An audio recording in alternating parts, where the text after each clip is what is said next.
Bannayuganda bannange, amannya gange nze Nanjobe Patricia.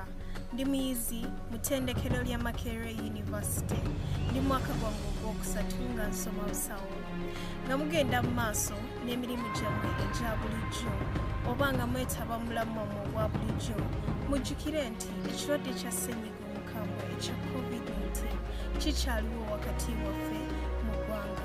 Kakasa nti buli lw'oba ofuluma okuva mu nju yo oba okuva w'obeera okugenda mu bantu abalala ng'oyambala masiki obulungi, tukifuula empisa oba tteeka mu kino ekiseera nga tulwanisa COVID-19 okwambala masiki zaffe buli lwe tuba tugenda mu bantu ab'enjawulo.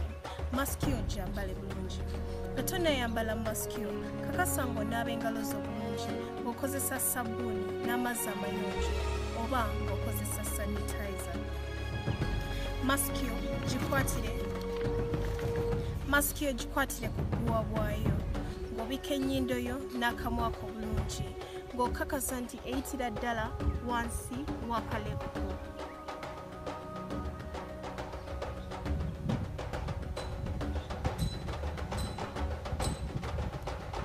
Mwegendereze obutakwata masiki zammwe munda waazo oba wabweru waazo bwe mubanga muzambala.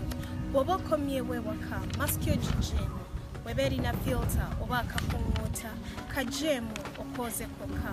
Masiki yo ginnyike mu mazzi amayonjo agalimu sabbuuni w'obuwunga okumala eddakiika 5. Oluvannyuma gyoze bulungi ogyanike mu musana.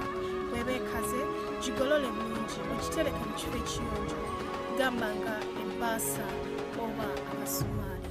Mwegendereze obuteekwata ku mimwa, ku nnyindo oba ku maaso bwe mubanga muggyamu masiki zammwe. Nga mwetaba mirimu gyammwe egya bulijjo oba nga mugenda mu maaso n'obulamu bwammwe obwa bulijjo, mwekuume okuva eri buno obulwadde bwa COVID-19 nga mwambala masiki zammwe, nga munaaba engalo buli lwe kisaanidde era nga temusemberera.